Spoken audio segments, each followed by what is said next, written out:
भोजन के लिए कोई भी दिन शुभ और उपयुक्त होता है, परंतु प्रत्येक अष्टमी अथवा प्रत्येक शुक्रवार चैत्र आषाढ़ आश्विन और माघ मास के शुक्ल पक्ष में 9 दिन तक दुर्गा की आराधना की जाती है।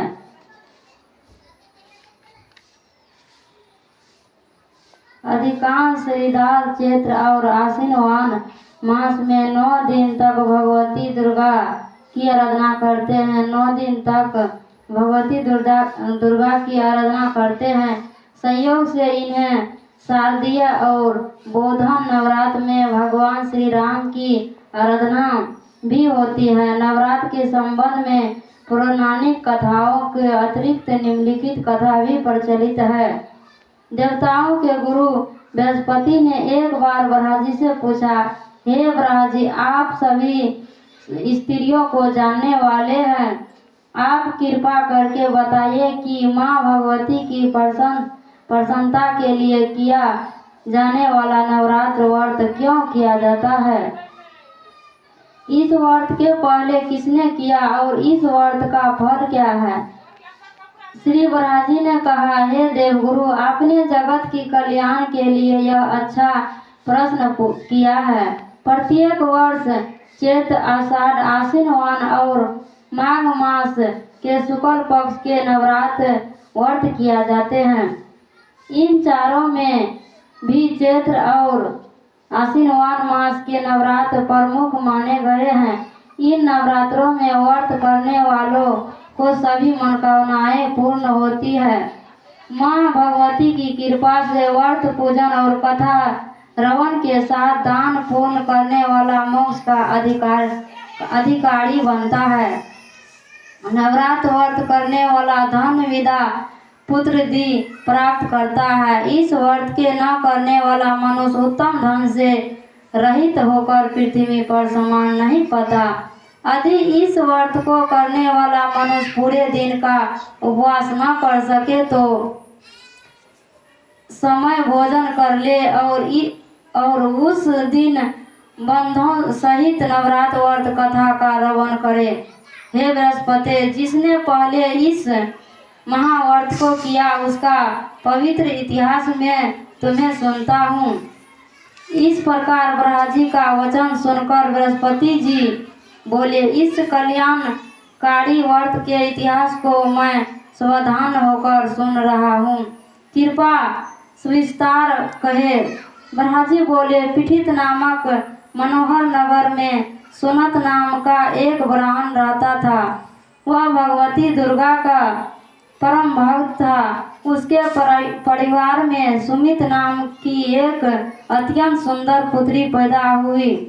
वह कन्या अपने पिता के घर में शुक्ल पक्ष चंद्रकला के समान बढ़ने लगी। उसकी पिता प्रतिदिन दुर्गा की पूजा और होम करता था।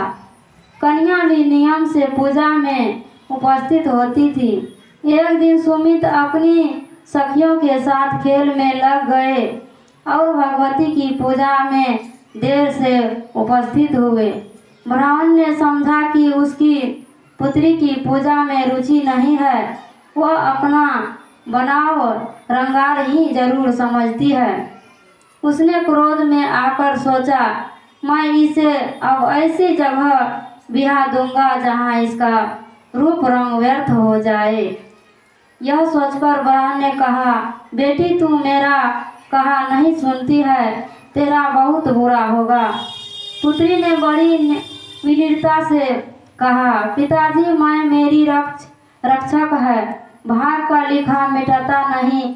पुत्री की ऐसी बात सुनकर पिता की क्रोध आया और पुत्री से कहने लगा, पुत्री, तूने भगवती का पूजन नहीं किया, अब मैं कुष्ठी और दरिद्रता के साथ तेरा विवाह करूंगा।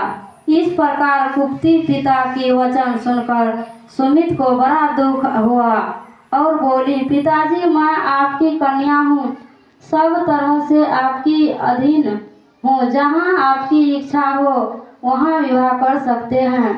होगा वही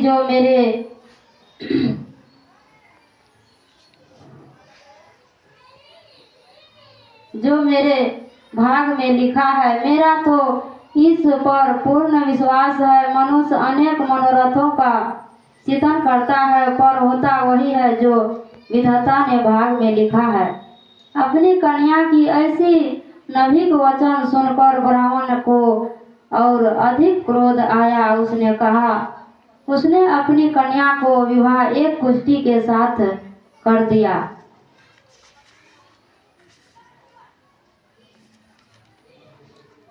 और बोला, देखता हूँ कि भाग की भरोसा रहकर अब तू क्या करेगी। इस प्रकार पिता के कठोर व्यवहार को देख सुमित अपनी पति के साथ वन में चल गए। इस भय वन में सुमित और उसके पति ने रात कष्टों में बिताई। सारी रात वह सुमित भगवती का ध्यान करता रहा। माँ बड़ी दयालु है। सुमित का दुख देख दुर्वती होकर भगवती प्रकट हो गए। वह सुमित से कहने लगी, हे पुत्री, मैं तुम पर प्रसन्न हूँ। तुम जो चाहो वरदान मांग सकती है।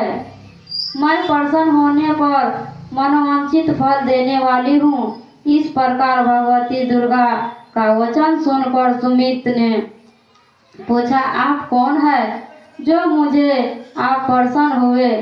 यह सब मुझसे कहे और अपनी कृपा दृष्टि से मुझे दीन दासी को कृतार्थ करे। सुमित का वचन सुनकर देवी बोली, मैं आदिशक्ति हूँ और मैं यही वहाँ विद्या और सरस्वती हूँ। मैं प्रसन्न होने पर प्राणियों का दुख दूर कर उनके सुख प्रदान करती हूँ। सुमित माँ की चरणों में गिर गई। उसने हाथ जोड़कर पूछा, हे माँ, किन कारणों से मेरी यह दुर्गति हुई?